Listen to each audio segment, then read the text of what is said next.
Hi ಎಲ್ಲರಿಗೂ ನಮಸ್ತೆ. So ಇವತ್ತು ಜುಲೈ 1st ಇವತ್ತಿನ ನ್ಯೂಸ್ ನೋಡ್ತಾ ಇದ್ದೇವೆ. ಸೊ ಟೈಮ್ ವೇಸ್ಟ್ ಮಾಡದೆ ಪಟ್ ಕಂಟೆಂಟ್ಗೆ ಬರ್ತೇನೆ. ನೋಡಿ, ಇಲ್ಲೊಂದು ನ್ಯೂಸ್ ಬಂದಿದೆ.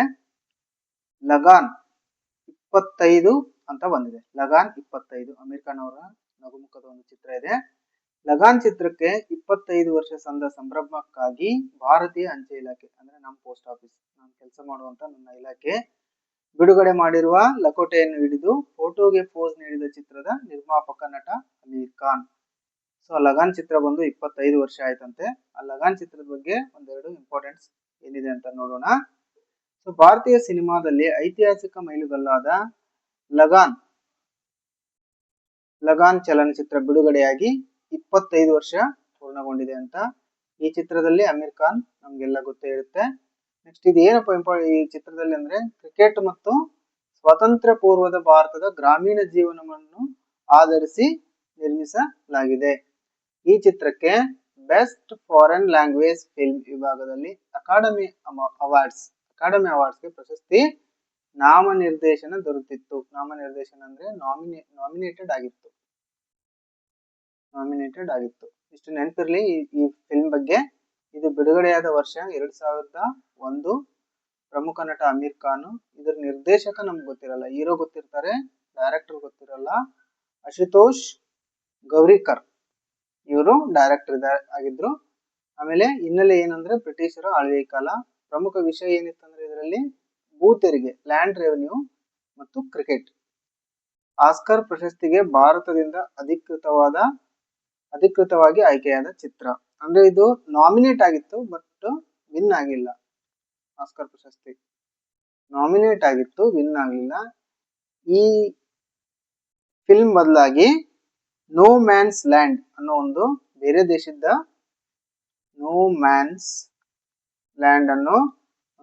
ದೇಶದ ಚಿತ್ರ ಈ ಆಸ್ಕರ್ ಅವಾರ್ಡ್ ಗೆತ್ತು. ಸೊ ಇದರ ರಿಗಾರ್ಡಿಂಗ್ ಒಂದ್ 2-3 ಕ್ವಶನ್ ಈ ರೀತಿ ಬರಬಹುದು. ಏನಂತಂದ್ರೆ ಲಗಾನ್ ಚಿತ್ರ ಯಾವ ವರ್ಷ ಬಿಡುಗಡೆ ಆಯ್ತು? 2001. ಇದರ ನಿರ್ದೇಶಕರು ಯಾರು? ನಿರ್ದೇಶಕರು ಅಶುತೋಷ್ ಗೌರಿಕರ್.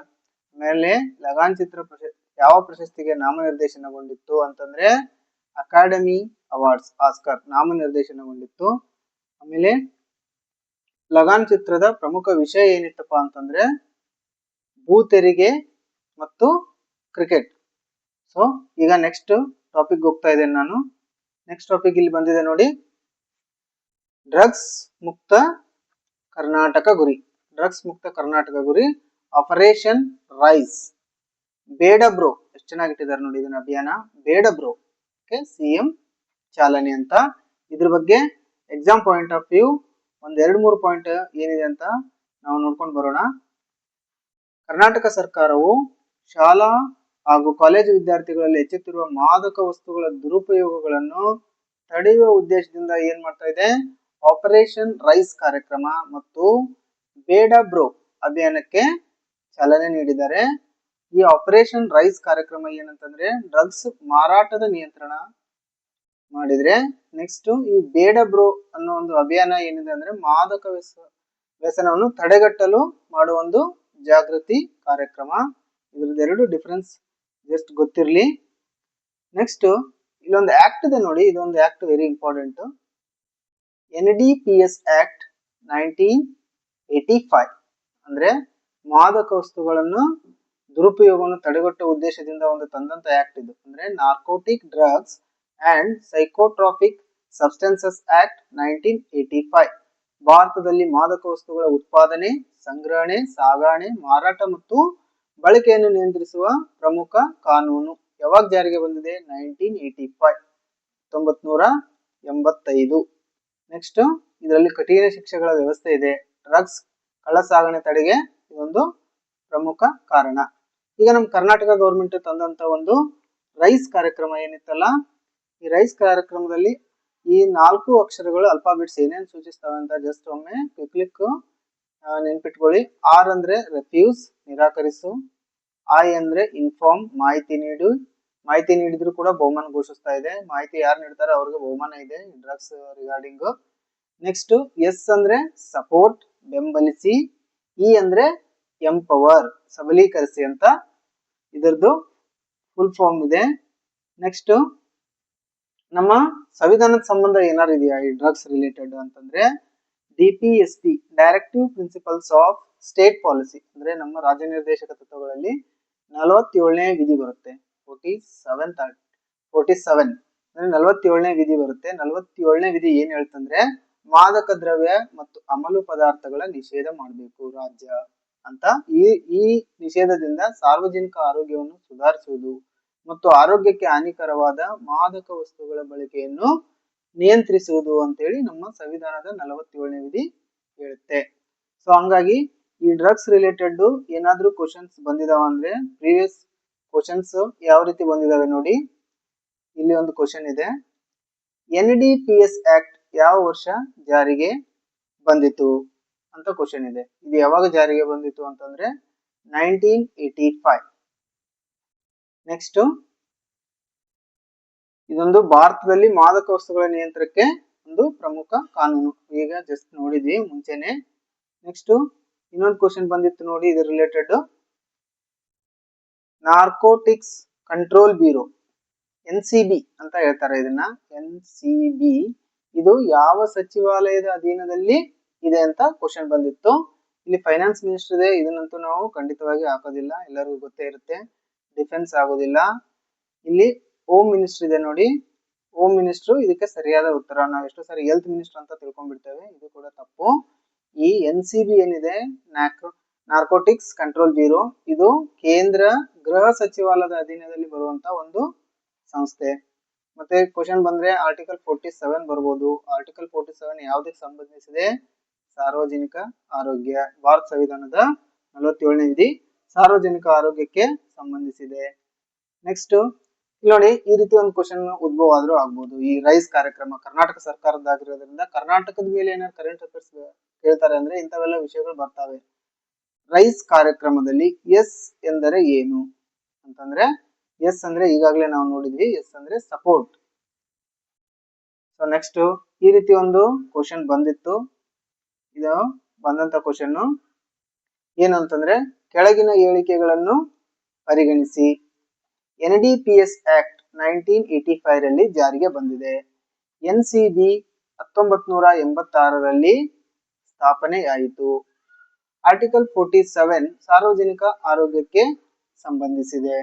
ಸೊ ಇವನ್ನೆಲ್ಲ ಮೇಲಿನ ಅಂಶಗಳನ್ನು ನಾವು ಆಲ್ರೆಡಿ ನೋಡಿರೋದ್ರಿಂದ ಆನ್ಸರ್ ಇಲ್ಲಿ ಎಲ್ಲವೂ ಸರಿಯಾಗುತ್ತೆ. 1 2 3 ಆನ್ಸರ್ ಡಿ ಎಲ್ಲವೂ ಸರಿಯಾಗುತ್ತೆ. ಸೊ ನಾನು ನೆಕ್ಸ್ಟ್ ನ್ಯೂಸ್ ಹೋಗ್ತಾ ಇದ್ದೇನೆ, ಟೈಮ್ ವೇಸ್ಟ್ ಮಾಡೋದು ಬೇಡ ಒಂದೇ ವಿಷಯದಲ್ಲಿ. ಇಲ್ಲೊಂದಿದೆ ನೋಡಿ ನೆಕ್ಸ್ಟ್ ನ್ಯೂಸ್, ಥರ್ಡ್ ನ್ಯೂಸ್ ಇದೆ. ಜೋಕೋ ಶುಭಾರಂಭ. ಸರ್ಬಿಯಾದ ದಿಗ್ಗಜ ಆಟಗಾರ ನೊವಾಕ್ ಜಾಕೋವಿಕ್ ಅವರು ವಿಂಬಲ್ಡನ್ ಟೆನಿಸ್ ಟೂರ್ನಿಯ ಪುರುಷರ ಸಿಂಗಲ್ಸ್ ನಲ್ಲಿ ಚೀನಾದವರನ್ನು ಸೋಲಿಸಿ ಶುಭಾರಂಭ ಮಾಡಿದಾರಂತೆ. ಮಾಡ್ಲಿ, ತೊಂದರೆ ಇಲ್ಲ, ನಮ್ಗೇನ್ ಬೇಕು ಅವ್ರದ್ದು ವಿಂಬಲ್ಡನ್ ರಿಲೇಟೆಡ್ ಒಂದ್ 2-3 ಪಾಯಿಂಟ್ಸ್ ಅನ್ನ ನಾವು ನೋಡೋಣ. ಈಗ ಇಲ್ಲಿ ನೋಡಿ, ವಿಂಬಲ್ಡನ್ ಎಂದರೆ ಏನು? ವಿಂಬಲ್ಡನ್ ಅಂದ್ರೆ ವಿಶ್ವದ ಒಂದು ಅತ್ಯಂತ ಹಳೆಯ, ನೋಡಿ ಓಲ್ಡೆಸ್ಟ್, ಇದು ಓಲ್ಡೆಸ್ಟ್ ಟೆನಿಸ್ ಪಂದ್ಯಾವಳಿ. ಇದು 1877 1877ರಲ್ಲಿ ಸ್ಟಾರ್ಟ್ ಆಗುತ್ತಾ. ಇದ್ರದ್ದು ಮೇನ್ ಇಂಪಾರ್ಟೆಂಟ್ ಏನಂತಂದ್ರೆ ಇದು ಹುಲ್ಲಿನ ಕೋರ್ಟ್ ಮೇಲೆ ನಡೀತಾ ನೋಡಿ, ಹುಲ್ಲಿನ ಗ್ರಾಸ್ ಕೋರ್ಟ್ ನಡೆಯುವ ಏಕೈಕ ಒಂದು ಪಂದ್ಯ ಟೂರ್ನಮೆಂಟ್ ಇದು. ನೆಕ್ಸ್ಟ್ ಇದ್ರ ಮೇಲೆ ಒಂದು ಕ್ವಶನ್ ಬಂದಿತ್ತು, ಈ ಗ್ರ್ಯಾಂಡ್ ಸ್ಲಾಮ್ ಗಳ ಮೇಲೆ ಒಂದು ಕ್ವಶನ್ ಬಂದಿತ್ತು UPSC ಯಲ್ಲಿ. UPSC ಕ್ವಶನ್ ಹಿಂಗಿತ್ತು ನೋಡಿ, in order to win the grand slam in tennis a player must win which one of the following groups. ಅಂದ್ರೆ ಒಬ್ಬ ಪ್ಲೇಯರ್ ಗ್ರ್ಯಾಂಡ್ ಸ್ಲಾಮ್ ವಿನ್ ಆಗ್ಬೇಕು ಅಂತ ಅನ್ಸ್ಕೊಂಡ್ರೆ ಈ ಕೆಳಗಿನ ಎಷ್ಟು ಟೂರ್ನಮೆಂಟ್ ಗಳನ್ನು ಅವರು ಗೆಲ್ಲಬೇಕು ಅಂತ ಕ್ವಶನ್ ಇತ್ತು. ಅದರಲ್ಲಿ ರಾಂಗ್ ಆನ್ಸರ್ ಏನು ಓದೋದು ಬೇಡ, ಇಲ್ಲ ಆನ್ಸರ್ ಇದೆ ಇಷ್ಟೇ ನೋಡಿ. ಆಸ್ಟ್ರೇಲಿಯಾ ಓಪನ್ ಗೆಲ್ಬೇಕು, ವಿಂಬಲ್ಡನ್ ಗೆಲ್ಬೇಕು, ಫ್ರೆಂಚ್ ಓಪನ್ ಗೆಲ್ಬೇಕು ಮತ್ತು US ಓಪನ್ ಗೆಲ್ಬೇಕು. ಇವು 4 ಗೆದ್ದಾಗ ಅವರನ್ನು ಗ್ರ್ಯಾಂಡ್ ಸ್ಲಾಮ್ ವಿನ್ನರ್ ಅಂತ ಹೇಳ್ತಾರೆ. ಸೊ ನಾನು ನೆಕ್ಸ್ಟ್ ಮೂವ್ ಆಗ್ತಾ ಇದ್ದೇನೆ. ನೆಕ್ಸ್ಟ್ ಏನ್ ಬಂದಿದೆ ನೋಡಿ, ಮತ್ತೆ ಇದೆ ಒಂದು ಡ್ರಗ್ಸ್ ರಿಲೇಟೆಡ್ ಒಂದು ಆರ್ಟಿಕಲ್ ಇದೆ ನೋಡಿ. ಮಾದಕ ವ್ಯಸನ ಬಿಡಿ, ಆರೋಗ್ಯಕ್ಕೆ ಒತ್ತು ಕೊಡಿ. ಅಂದ್ರೆ ಅಂತಾರಾಷ್ಟ್ರೀಯ ಮಾದಕ ದ್ರವ್ಯ ಸೇವನೆ ಮತ್ತು ಸಾಗಾಟ ವಿರೋಧಿ ದಿನ. ಸೊ ಇಲ್ಲಿದೆ, ಅದರದ್ದು ಡಿಟೇಲ್ ಇದೆ. ಅಂತಾರಾಷ್ಟ್ರೀಯ ಮಾದಕ ದ್ರವ್ಯ ಸೇವನೆ ಮತ್ತು ಅಕ್ರಮ ಸಾಗಾಟ ವಿರೋಧಿ ದಿನವನ್ನು, ಅಂದ್ರೆ ವರ್ಲ್ಡ್ ಡ್ರಗ್ ಡೇ ಅಂತ ಹೇಳ್ತಾರೆ ಇದನ್ನ, ಇದನ್ನ ಪ್ರತಿ ವರ್ಷ ಜೂನ್ 26ರಂದು ನಾವು ಆಚರಣೆ ಮಾಡ್ತೇವೆ. ಅಕಾರ್ಡಿಂಗ್ ಟು UNGA ಅಂದ್ರೆ United Nations general assembly declare ಮಾಡಿದೆ. ಯಾವ ರೆಸಲ್ಯೂಷನ್ ಅಂದ್ರೆ 42/112. ಈ ರೆಸಲ್ಯೂಷನ್ ಪ್ರಕಾರ ಈ ಜೂನ್ 26ರಂದು ನಾವು ವರ್ಲ್ಡ್ ಡ್ರಗ್ ಡೇ ಅನ್ನ ಆಚರಣೆ ಮಾಡ್ತೇವೆ. ಮೊದಲ ಆಚರಣೆ ಯಾವಾಗ ಆಗಿದೆ ಅಂದ್ರೆ 1989. ಸೊ ಈ United Nations office on drugs and crime ಇದರ ಹೆಡ್ ಕ್ವಾರ್ಟರ್ಸ್ ಎಲ್ಲಿದೆ ಅಂತಂದ್ರೆ ವಿಯೆನ್ನಾ, ಆಸ್ಟ್ರಿಯಾದಲ್ಲಿ ಇದರ ಹೆಡ್ ಕ್ವಾರ್ಟರ್ಸ್ ಇದೆ. 2026 ಥೀಮ್ ಏನಪ್ಪಾ ಅಂತಂದ್ರೆ ಈ ಡ್ರಗ್ ಡೇದು the world drug problem, persisting issues, new challenges, innovative responses ಅಂತ ಇದರ ಥೀಮ್ ಇತ್ತು. ಸೊ ನಾನು ನೆಕ್ಸ್ಟ್ ಹೋಗ್ತಾ ಇದ್ದೇನೆ. ನೆಕ್ಸ್ಟ್ ಇಲ್ಲೊಂದು 5th ಪಾಯಿಂಟ್ ಬಂದಿದೆ ನೋಡಿ, ಸಿಂಧೂ ಜಲ ಒಪ್ಪಂದ ಇಲ್ಲಿದೆ ನೋಡಿ. ಸಿಂಧೂ ಜಲ ಒಪ್ಪಂದ ಈಗಲೂ ಕ್ರಮಬದ್ಧ ಪಾಕ್. ಸಿಂಧೂ ಜಲ ಒಪ್ಪಂದ ಈಗಲೂ ಕ್ರಮಬದ್ಧ ಪಾಕ್ ಅಂತ ನ್ಯೂಸ್ ಬಂದಿದೆ. ಜಸ್ಟ್ ಸಿಂಧೂ ಜಲ ಒಪ್ಪಂದದ ಬಗ್ಗೆ ಒಂದ್ 2-3 ಬೇಸಿಕ್ ಪಾಯಿಂಟ್ಸ್ ಗೊತ್ತಿರಲಿ. ಇಂಡಸ್ ವಾಟರ್ ಟ್ರೀಟಿ ಇದನ್ನು ಸಹಿ ಮಾಡಿದ್ದು 1960 1960ರಲ್ಲಿ. ಯಾವಾಗ ಸೈನ್ ಆಗಿದೆ ಅಂದ್ರೆ ಸೆಪ್ಟೆಂಬರ್ 1960ಯಲ್ಲಿ. ಯಾವಾಗ ಎಲ್ಲಿ ಆಗಿದೆ ಅಂದ್ರೆ ಕರಾಚಿ, ಅದು ಈಗಿನ ಪಾಕಿಸ್ತಾನದಲ್ಲಿ ಬರುವಂತ ಪ್ಲೇಸ್. ಇದರ ಮಧ್ಯಸ್ಥಿಕೆ ಯಾರು ವಹಿಸಿದ್ರು ಅಂದ್ರೆ ವರ್ಲ್ಡ್ ಬ್ಯಾಂಕ್ ನವರು ವಹಿಸಿದ್ರು. ಯಾವ್ಯಾವ ದೇಶಗಳು? ನಮ್ಮ ಭಾರತ ಮತ್ತು ಪಾಕಿಸ್ತಾನ. ನಮ್ಮ ಭಾರತದಿಂದ ಜವಾಹರ್ಲಾಲ್ ನೆಹರು ಅವರು ಮತ್ತೆ ಪಾಕಿಸ್ತಾನದಲ್ಲಿ ಅಯೂಬ್ ಖಾನ್ ಇವರು ಸೈನ್ ಆಗ್ತಾರೆ. ನೆಕ್ಸ್ಟ್ ಯಾವ್ಯಾವ ನದಿಗಳು ಭಾರತಕ್ಕೆ ಮತ್ತು ಯಾವ ನದಿಗಳು ಪಾಕಿಸ್ತಾನಕ್ಕೆ ಅಂತ ಅಲ್ಲಿ ತೀರ್ಮಾನ ಮಾಡ್ತಾರೆ.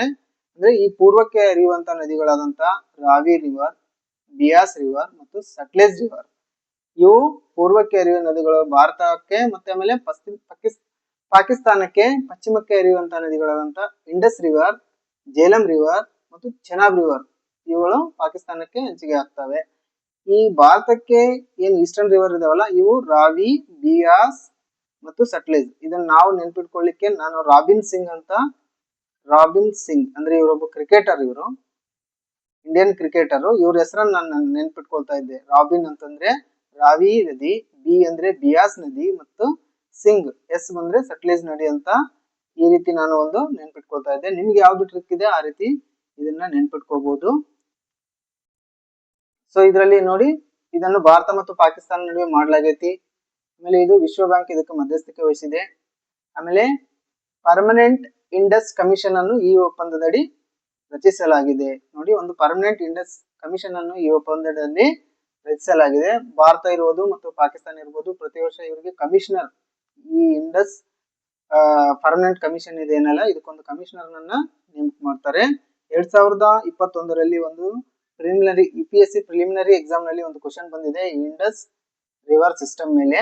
ಆ ಕ್ವಶನ್ ಏನಿದೆ ನೋಡಿ, ಫಾಲೋವಿಂಗ್ 4 ರಿವರ್ಸ್ ನೋಡಿ with reference to the Indus river system of the following 4 rivers, three of them pour into one of them which joins the Indus directly. Which one is such river that joins the Indus directly? ಈ question ಅರ್ಥ ಏನಂತಂದ್ರೆ, ಈ ಒಂದು 3 ನದಿಗಳಿದಂತೆ ಆ ಒಂದೊಂದು ಬಂದು ಒಂದು ನದಿಗೆ ಸೇರ್ತವೆ. ಆ ಒಂದು ನದಿ ಡೈರೆಕ್ಟ್ಲಿ ಇಂಡಸ್ ರಿವರ್ಗೆ ಸೇರುತ್ತೆ. ಅಂತ ನದಿ, ಈ ಒಂದು ನದಿ ಡೈರೆಕ್ಟ್ ಆಗಿ ಇಂಡಸ್ ರಿವರ್ಗೆ ಸೇರುವಂತ ನದಿಗಳು ಯಾವುದು ಅಂತ ಇಲ್ಲಿ ಕೇಳಿದ್ದಾರೆ. ಆಪ್ಷನ್ಸ್ ಕೊಟ್ಟಿದ್ದಾರೆ: ಚೆನಾಬ್, ಜೇಲಂ, ರಾವಿ, ಸಟ್ಲೇಜ್. ಇದಕ್ಕೆ ಕರೆಕ್ಟ್ ಉತ್ತರ ಸಟ್ಲೇಜ್ ನದಿ. ಯಾಕಂದ್ರೆ ಜೇಲಂ ನದಿ ಚೆನಾಬ್ ನದಿಗೆ ಸೇರುತ್ತೆ, ರಾವಿ ನದಿ ಚೆನಾಬ್ ನದಿಗೆ ಬಂದು ಸೇರುತ್ತೆ, ಚೆನಾಬ್ ನದಿ ಹೋಗಿ ಮತ್ತು ಸಟ್ಲೇಜ್ ನದಿಗೇನೆ ಸೇರುತ್ತೆ. ಕೊನೆಗೆ ಸಟ್ಲೇಜ್ ನದಿ ಏನಿದೆಯಲ್ಲ ಹೋಗಿ ಡೈರೆಕ್ಟ್ಲಿ ಪಾಕಿಸ್ತಾನದಲ್ಲಿ ಇಂಡಸ್ ನದಿಯನ್ನು ಸೇರುತ್ತೆ. ಇಲ್ಲೊಂದಿದೆ ನೋಡಿ, ಇಲ್ಲಿ ನೋಡಿದೆ ಜೇಲಂ ನದಿ ಇಲ್ಲಿ ಬರ್ತಾ ಇದೆ. ಜೇಲಂ ನದಿ ಬಂದು ಇಲ್ಲಿ ಚೆನಾಬ್ ನದಿಗೆ ಇಲ್ಲಿ ಸೇರಿದೆ. ನೆಕ್ಸ್ಟ್ ಇದು ರಾವಿ ನದಿ ಇಲ್ಲಿಂದ ಬಂದು ಇದು ಕೂಡ ಚೆನಾಬ್ ನದಿಗೆ ಸೇರಿದೆ. ಆಮೇಲೆ ಇಲ್ಲಿ ನೋಡಿ, ಇದು ಸಟ್ಲೇಜ್ ನದಿ. ಇದು ಈ ಸಟ್ಲೇಜ್ ನದಿ ಡೈರೆಕ್ಟ್ಲಿ ಇಲ್ಲಿಂದ ಹೋಗಿ ಇದು ಇಂಡಸ್ ನದಿಗೆ ಸೇರುತ್ತೆ. ಸೊ ಹಿಂಗಾಗಿ ಇದು ಉತ್ತರ ಏನಾಗುತ್ತೆ ಅಂತಂದ್ರೆ ಸಟ್ಲೇಜ್ ನದಿ then joins the Indus directly in Pakistan. So ಆಮೇಲೆ ಇವತ್ತು ಜುಲೈ 1 ಆಗಿರೋದ್ರಿಂದ ಒಂದ್ 2-3 ಇಂಪಾರ್ಟೆಂಟ್ ಡೇಸ್ ನಾವು ಅಬ್ಸರ್ವ್ ಮಾಡ್ತೇವೆ ಇಂಡಿಯಾದಲ್ಲಿ. ಏನಂತಂದ್ರೆ ಡಾಕ್ಟರ್ಸ್ ಡೇ ಇರ್ಬೋದು, ಇವತ್ತು ಡಾಕ್ಟರ್ಸ್ ಡೇ ಅಂತ ಅಬ್ಸರ್ವ್ ಆಗುತ್ತೆ. ಈ BC ರಾಯ್ ಅವರ ಒಂದು ಸ್ಮರಣಾರ್ಥ, BC ರಾಯ್ ಇವರ ಸ್ಮರಣಾರ್ಥ. ಆಮೇಲೆ